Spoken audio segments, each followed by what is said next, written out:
You're listening to the Options Insider Radio Network, the home of the Options Podcast. For more quality options programs, visit theoptionsinsider.com or search for Options Insider Radio Network in your podcast provider of choice. Listeners can also access all of our programming through our mobile app available in the iTunes and Google Play stores. Select programs are also available via live stream at mixlr.com/options-insider.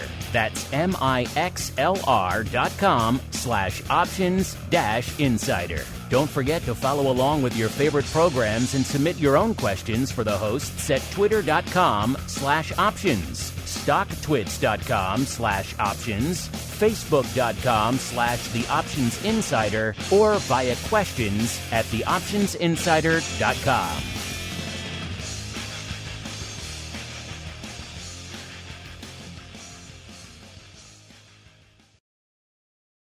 You wanted it, you got it. A radio program that helps teach you options trading inside and out, basic to complex. This is Options Bootcamp. Whether you want to learn how to protect your portfolio, generate income, or even become a master of volatility, the Options Bootcamp drill instructors will break it all down for you. Now, let's get you into peak options trading shape. Here are your Options Bootcamp drill instructors.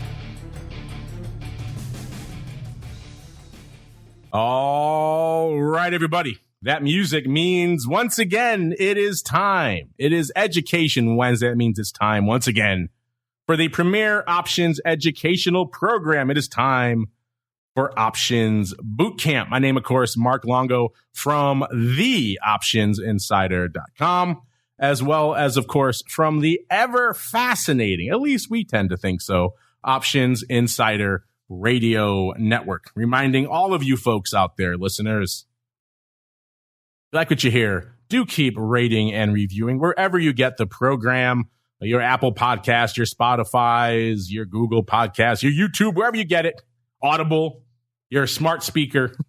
If your platform allows you to leave a rating, we do appreciate it. It really does help, clearly, new folks continue to discover the show. Of course, if you want to go above and beyond and you want to get more content in your lives, you're saying, I really would like the opportunity to pick the brains of the best minds in the world of options derivatives, outside, of course, of the opportunity to do that on this show. You want to go above and beyond with our pro Q&A sessions, as well as options oddities, as well as live access to this, everything else that we do. If you're one of our pro folks, you're listening to this show right now.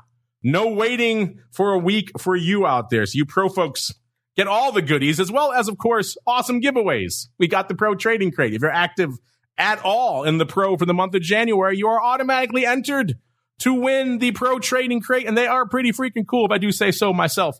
No small amount of effort and expense goes into putting these things together for you listeners, but you are worth it. Where do you go to learn all about that goodness?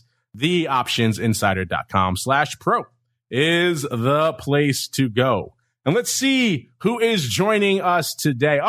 He's keeping his 10-plus year streak alive. We are joined once again on Options Bootcamp today by the black-hatted one himself, Mr. Dan Passarelli from Market Taker Mentoring, what the cool kids call to Mr. P, welcome back to the show, sir. Well, who else do you think would be joining you here today, Mark? I am glad to be back on the show. This is something that I look forward to every darn week. And boy, oh boy, we've got great things to talk about again today. I can't believe it.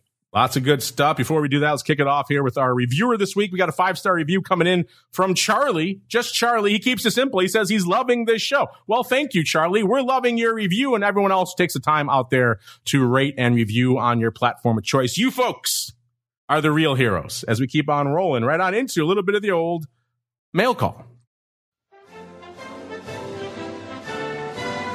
Mail call. Time to look at questions submitted by our listeners.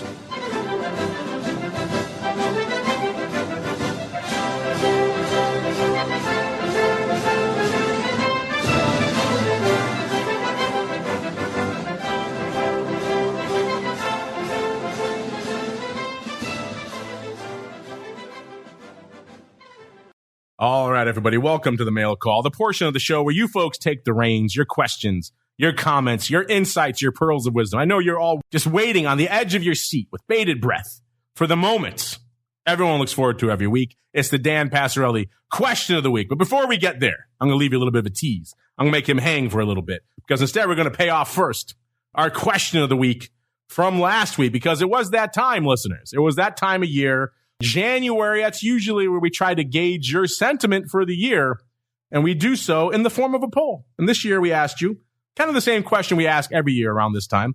Let's kick off the new year with our annual January sentiment poll. If you had to buy a 10% out of the money call expiring December 31st on one of the following products, which one would you choose? We gave you 4 choices. They were products/market segments, really. And they broke down as SPY SPX, so your broad equity segment, effectively. And then we had Bitcoin, so your crypto segment out there. A WTI, representing our commodity friends out there. And then VIX, so volatility itself. Mr. P, sir, what do you think our audience voted for? Oh, geez. Yeah. I mean, we talked about this last week. I mean, I don't think they should vote for any of them, but probably the S&P 500. That's probably your best bet.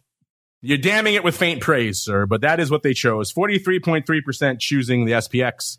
24.4% each, so a weirdly precise tie between WTI and VIX. So a battle between crude and VIX, and then only 7.8% for Bitcoin. If you're wondering, how does that compare to the beginning of 2021, listeners, where we asked the exact same question?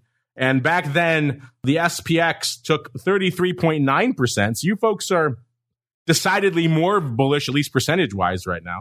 We had 26.8% for number 2 for WTI. VIX right behind it, 25%. So again, almost a tie between VIX and WTI, which is kind of weird. So many people are undecided between those two products. And then bringing up the rear again, but by a double the percent of this year, was Bitcoin at 14.3% last year, only 7.8% this year. So no love out there for the crypto. Speaking of love, we got Frank in the live chat. Frank1209 says, a second boot camp. Awesome. Yes. If you are in the pro, you are listening to the second episode right now. No waiting for you folks. So glad you folks are having fun. And Dan, I can delay it no longer. The folks are waiting with bated breath. What is the MTM question of the week, sir? Mark, I'm gonna kind of paraphrase a category of questions here, and a lot of times I will talk to some traders, because we do a lot of one-on-one coaching here, right? So I get to literally talk one-on-one about traders, about what's going right, what's going wrong, and a lot of times I'll talk to traders and good traders. I mean, some folks are just starting out, and everybody learns at a different pace. I'm talking about the folks who have some experience under their belts, and I know by talking to them that they know what they're doing. And they'll say, man, I just got killed this month, I'm down money this month. And, Dan, what am I doing wrong? And that's one of the nice things in one-on-one coaching, is because I can say, okay, here, pull up your account, show me some of your trades. And, sometimes I'm talking about one specific group of folks. Sometimes I'll look at their accounts and I'll look at some of the trades they made, and I'll be like, you know what? I can't find anything wrong here. Like the things you're doing right. This is how you're supposed to trade. You're not really making any blatant mistakes. And some of that ends up coming down to, just what some people would call bad luck, right? And there's nothing wrong with that. I would call it bad luck too. Even though luck is, does it exist or doesn't? Bad luck, and it's just a drawdown period. Like, trading is a statistical nature, and as long as you're putting on trades that have a positive expected return, there's going to be some times where you just, you get a string that just didn't work out, but that doesn't matter. That doesn't mean necessarily you have to change your strategy. Maybe you should, and you should definitely take a look at it. But if you know you're doing everything right and it's worked in the past, it's just one of those things, and you just got to weather that storm. Dan, we were talking about the zero DTE on our last episode last week. And so, as we mentioned, might be a good question of the week. So I think I am going to put that out to the audience. What do you think this week? That's going to be our question of the week, Dan. Is zero DTE a fad, or is it here to stay? What do you think? Think that's a good question of the week? Ooh, Mark, I think that is a good question of the week, man. Yeah. I think SIBO is going to see it, and they're going to have all their employees get in there and start voting it. Yeah. It's real. It's real. It's real. Okay, here we go. All right, bam. There we go. It is live. At Options is the place to go to make your voice heard. Maybe we'll check in at the end of the episode, Dan. What do you think people are going to vote for? As far as, is it a fad or is it not a fad? Yeah. That? Yes. I bet we're going to be 60-40 split, and I'm betting that the 60 is going to be it's here to stay, and about a good 40 is that it's a fad. Okay, we shall see. The people will speak, Dan, and then we will know the truth. Again, if you're not following us at Options, we put out a lot of fun stuff like this throughout the week. That's the place to go for all that goodness out there. You can also send questions in, like a lot of people do over there. Just like Anthony Jackson did. Anthony Jackson says, I've heard a few comments on the network about how hard it was to make money owning puts last year.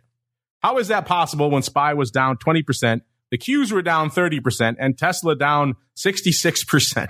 Seems like a good year to own puts. You know, you're not far off there, Anthony Jackson. If you just look at the graphs for last year, for a lot of the names you mentioned, then you think, just a banger year to own puts across the board. I will probably remove the single names out from there because that's a little bit of a different conversation. When we're talking about how it was a hard year to make money owning puts, we're mostly talking about it on the broad indices because that's where we're talking about skew and all kinds of other things like that. A name like Tesla, you can get a 10% move in a day and you can have puts pay off out there. So I don't think that same conversation applies to Tesla. Maybe Dan will have some thoughts on Tesla, but in general, when we're talking about it being a challenging year to own puts, it was in SPY and in your Qs. And again, you might be surprised by that. You look at the net numbers on the year and you'd say, bam, that's a banger. Have the puts in your back pocket. You're good. Live to fight another day, make a bunch of money. Everyone's happy. And yet, as you saw the moves play out last year, there were kind of shocking sell-offs early on in Q1. And that's the period where I think you probably had the best chance to make some money with outright puts in the S&P or the Qs or pick your index of choice out there. As the year progressed, we saw a lot more intraday sell-offs and swings, and we just talked about it in our pro Q&A session last week here on the network with Scott Nations about the challenges that were presented there, because last year was a year where kind of skew went to die for the second half of the year as well. So if you had puts in your back pocket, you didn't really get the pop that you needed out there. Even on days when the S&P selling off 2.5%, you didn't see those puts really start to pay off. So it was very challenging. Also, if you bought them earlier in the year when they were kind of pricey, then it was hard to make those puts pay off in any environment because you overpaid to begin with, which is why when we're on this show and we're talking about hedging, we usually say, hey, do a put spread or sell something else against it because that's going to mitigate your outlay off the bat. If you're just buying 5 or 10% out of the money puts in the S&P, that's usually a road to ruin without doing something else. You're going to shed anywhere between 8 to 10% on a decent year, and probably more than that last year, just for the hedge. So that's a difficult thing to overcome. Add that in on top of what you're losing on the index. That makes it a rough year.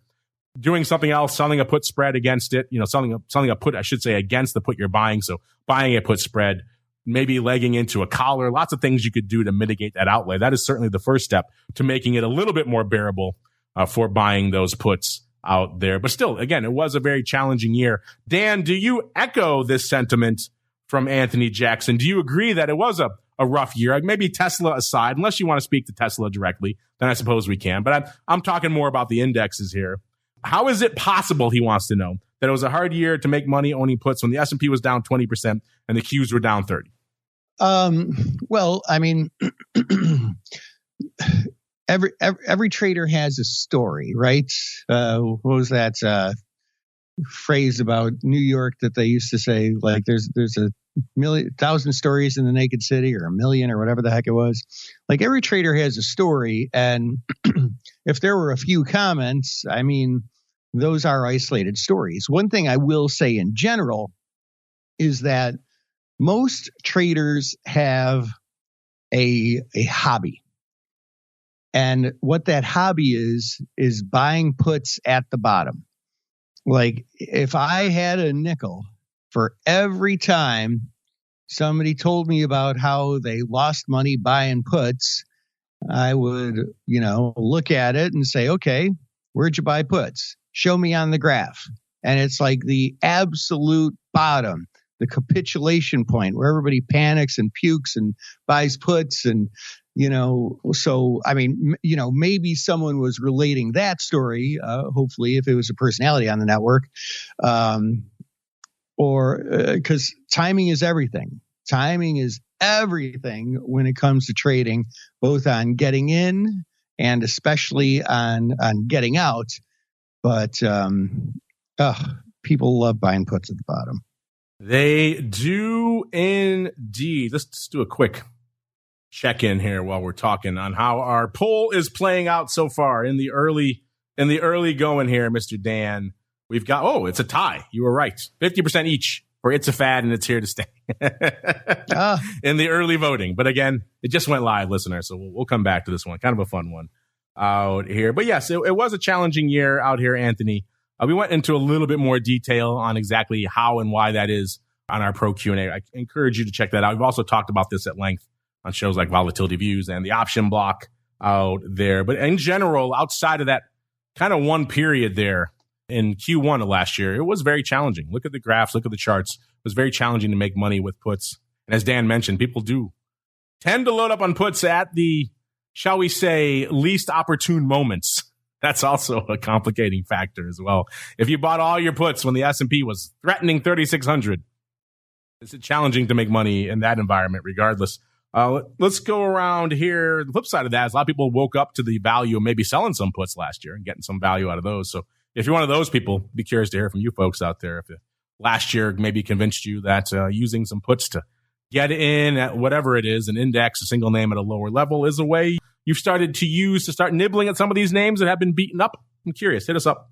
Let us know. Let's go around to this question here from Tharounds, maybe Tharounds.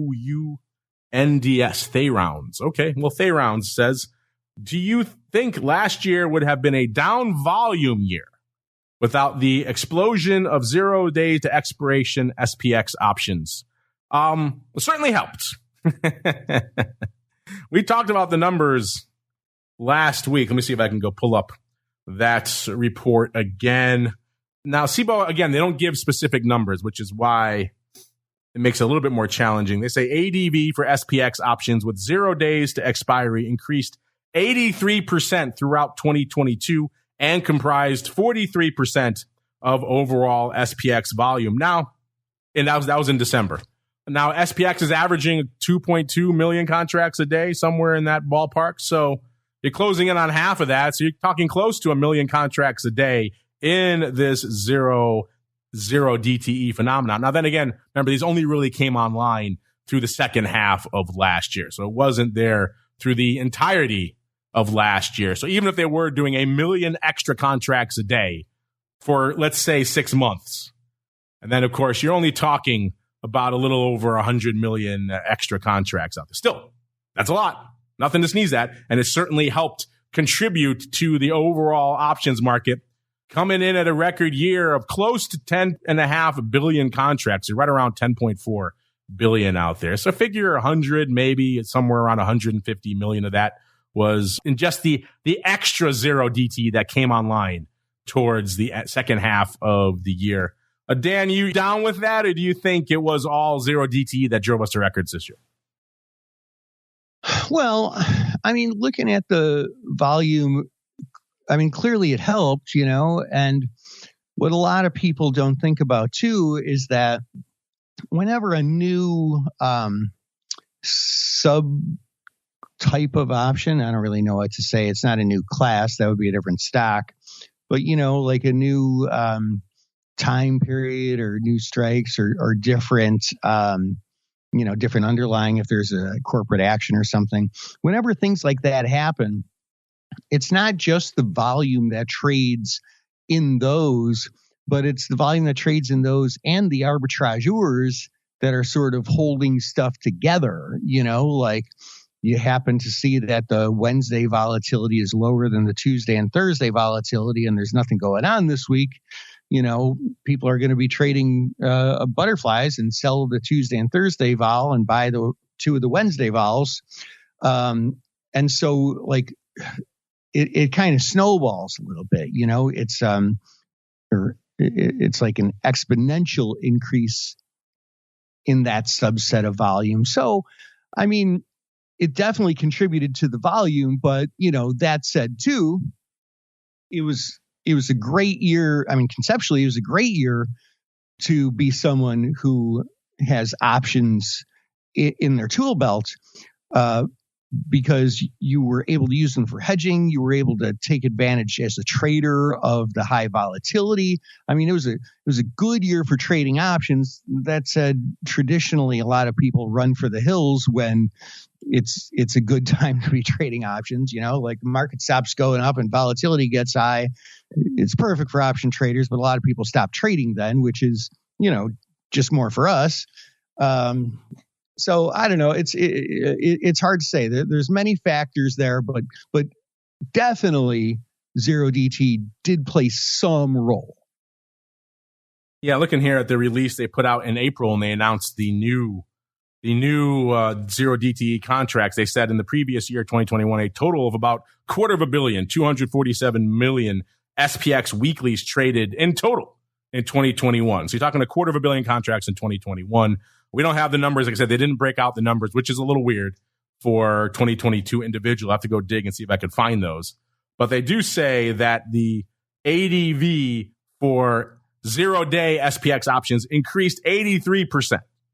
So I don't think we can assume the overall weeklies volume increased 83%. But even if it did, you're talking another 205 million contracts on top of that. So you're talking somewhere in the ballpark of 100 to 200 million contracts. Still a lot. It's a ton. And certainly contributed to getting close to that 10.4 billion out there. But it's not all pointing directly at 0DT. But still, a good question. Who asked that? The rounds. Good question there. The rounds or Thay rounds, whatever you call yourself out there. Let's go. This is the memorable handle. Face tattoo. I love our listeners. They got some interesting handles. Face tattoo says, have you guys thought about selling straight at the money, same day straddles in SPX? I've been paper trading it and it seems to be a winner. Oh, here we go, Dan. Now we're getting fun. 0DTE straddles, selling the hell out of them. Is that your bag, sir? You love that? It's not my bag, and I generally caution people to not do that. That said, we do have one of our student traders who's one of our smarter folks who had a great deal of success with that. But that's not a set it and forget it trade by any stretch of the imagination. Like that's a high contact trade. You're going to be watching it all day. You got to really know what you're doing. You better have a airtight plan for it. And it's hard to make it work, and it's dangerous, but it can be done. I would try to talk most people out of it, though. Would you like it better perhaps as an iron fly instead? So you're buying a strangle against it to mitigate your risk, sir? I love insurance. Yep, I sure would. I know you like the iron condors. Have you workshopped the iron flies instead? Is there a reason why you're not going with those? Just because the break evens are a lot tighter with them. I'd rather have that extra room. It does increase the size of your loss when you're wrong, so you still have to manage that. But the strategy that I employ, and there's a fair amount to it, requires me to do iron condors for the extra wiggle room, as I like to call it. You like yourself a little bit of the old cushion. What's the old saying? An iron condor is an iron butterfly for cowards, Dan, right? Yeah, exactly. So there you go, Dan. Clearly a coward. But face tattoo, yeah, this is not my favorite strategy either. If you are going to do it, like Dan said, you have to be on top of this. You got to babysit this. This is not set it and forget it. You have to be working aggressive stops against it, or you put it on as an iron butterfly instead. So in case something extreme happens, you are stopped out there. That's the only way I could really see putting something like this on. But this is, yeah, you're going straight to the fire with this one. You're not messing around. If you said your paper trades are working, well, send it to us. We'll take a look. But again, off the top of my head, looking at this for the first time here, not my preferred way for you to proceed. Let's go out to Randy. Randy L. He says, I'm looking at my DraftKings account and I'm really, in all caps, really wishing for some call options on my Chiefs for this week's game. Is this just a pipe dream, or do you think we'll see some options on these? And what format would it take? Oh, here we go, Dan. We got a Paisan. He says, grazie. There we go. So a fellow Paisan writing in here on the show. Yeah, I'm with you, Randy. I would love to see more options, pun intended, on some of these platforms. I use DraftKings. I like it.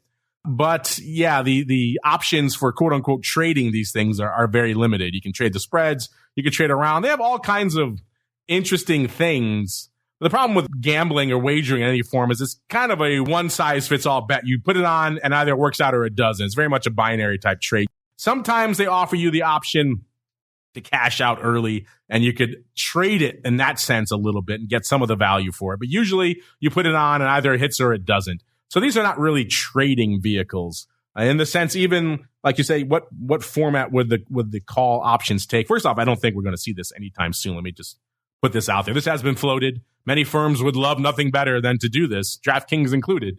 They know there would be a ton of interest in this stuff. Regulators still not quite there. There's a lot of opportunities for skullduggery in those markets, and so they're a little reticent to let the masses pile into them. If it did happen, they do have futures on those platforms now. So I probably would imagine it would be something along the lines of options on those futures to start. So if you look at, let's say, I don't know, the Chiefs winning the Super Bowl, for example, you have futures on those. You could buy an option on those futures. Again, those are not really trading vehicles. They're kind of buy it and ride it till the end of the season kind of things. Not my favorite way to go, but they're not the most liquid things. And again, you can't really get out of them. Can't cash them out. Sometimes you can, but usually you can't. So I would have to imagine if it did happen, Randy, it would take that format first.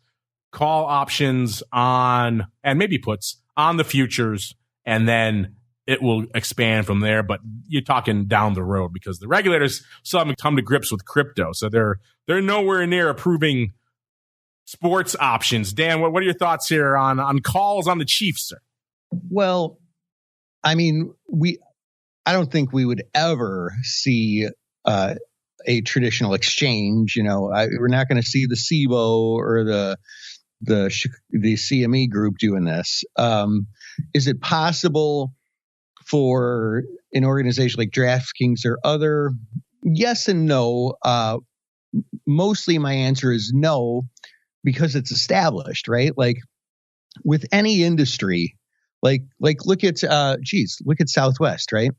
For those of you who are watching this recently, since we recorded this, and not listen to this 4 years from now, it might be fresh in your mind that Southwest Airlines had to cancel a bunch of flights. It was a big disaster. And why? Because they had this computer system and it worked. And, it worked. If it ain't broke, don't fix it. And so they didn't update it. And it just finally got outdated, right? That's how that industry is. You go to your doctor, like I go to my doctor and they're like, oh yeah, well, we have to send a fax to this place to get your results. I'm like, a fax? Like, don't you have to build a freaking time machine first? What is a fax? I don't even remember what that is. But that's how they always did it. And I think it's the same thing in the, let's just call it gambling industry, right? I could be polite and call it entertainment industry. But, they have a specific way that gamblers are used to betting and that odds makers are used to making odds on, and optionality, like call and puts, that's just a whole completely different system that would require all their customers to think entirely differently and all their people who are employed as odds makers to learn a whole new system. And that's just hard in any industry. Now, that said, this is definitely an age of disruption when it comes to tech companies. And I would say something like DraftKings is a tech company on a lot of levels. So, I mean, it's possible somebody could come up with that idea, but changing the ways customers think is a challenge for anybody. like for any company. Like look at Apple. Like Steve Jobs' whole thing was to make things intuitive for people, make their computer work in such a way that people's brains already worked.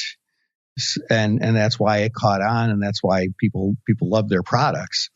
So there'd be a lot of challenges to it. No, it's funny. You say CME and SIBO would never get into this. I probably would have subscribed to that. But then last year, we saw SIBO, I should say, adding 0-day products, which are not binaries, but they play a lot in that same category. And then CME last year listed event contracts, which are effectively binary. So they're both taking small baby steps in those waters, Dan. So I don't know. I will never say never anymore. Post-pandemic, everything is on the table, Dan. Yeah, hey, absolutely. I'm with you on that. I sure never say never about anything. These are all for-profit public companies at the end of the day. They see money. They're going to go after it. But that's all a long way around to saying we are still a long way from that. Who was that? Randy L. It would be cool. It would be interesting. It would open the floodgates to options to even more people than we see now. But it also is ripe with all sorts of challenges that we have to overcome first. And we are a long way from doing that. Unfortunately, listeners, that music means we've come to the end of our epic journey through the world of options today. Great questions, everyone. Keep them coming. You can hit us up over there at Options is the place to do it. Questions at theoptionsinsider.com also works. Let's check back in with our poll before we go, Dan. It's now 57.1% saying they are here to stay and 42.9% saying it's a fad. Damn, man, I'm DTE. pretty darn close, huh? You're in it right now. We got a week to go, so we shall see, at least a few days to go. So it is our question of the week, listeners. So get over there at Options and make your voice heard. Mr. Dan, if folks want to reach out to you in between our episodes, where should they go? What should they do? Please do reach out to me. I love connecting with our listeners. Our website is markettaker.com, 2 T's in a row. And, any questions you don't get answered here on the show, I'm happy to answer as well. Join our community. We've got lots of free training on there. It's especially great for the newer folks. And, you're invited. Love to see you. Head on over there to markettaker.com. Don't forget the second T for Theta. Markettaker.com is the place to go. We got to get on out of here. Hope you pro folks enjoyed your double dose of Options Bootcamp Live, as well as our great pro Q&A session. It's not done today. We're going to come back with Brian a little bit later. He's live to tape. We'll see, listeners. We'll see if I can convince him and his compliance to give you a little bit of a live huddle episode, in which case, stay tuned for your live stream. Maybe a bit of a fun live huddle surprise for you folks out there. So stay tuned for that. Back again tomorrow, of course, This Week in Futures Options and the Option Block Friday volatility views. And then for all you pro folks out there, options oddities after that. Then back again next week with another great Options Bootcamp. Stay safe out there, everybody. You're listening to the Options Insider Radio Network, the home of the Options Podcast. For more quality options programs, visit theoptionsinsider.com or search for Options Insider Radio Network in your podcast provider of choice. Listeners can also access all of our programming through our mobile app available in the iTunes and Google Play stores. Select programs are also available via live stream at mixlr.com/options-insider. That's mixlr.com/options-insider. Don't forget to follow along with your favorite programs and submit your own questions for the hosts at twitter.com/options, stocktwits.com/options, facebook.com/theoptionsinsider, or via questions at theoptionsinsider.com.